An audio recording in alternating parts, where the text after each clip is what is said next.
நான் என்று சொல்வதற்கு ஒன்றுமில்லை. என்னை படைத்தவர் என்னை உடைத்தார்.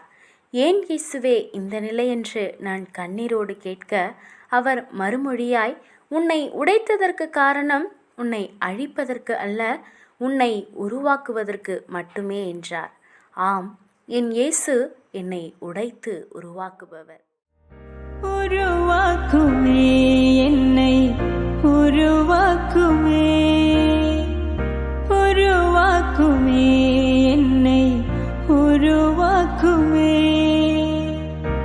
உம் சித்தம் செய்திடவே, உம் சத்தம் கேட்டிடவே, உம் சித்தம் செய்திடவே, உம் சத்தம் கேட்டிடவே.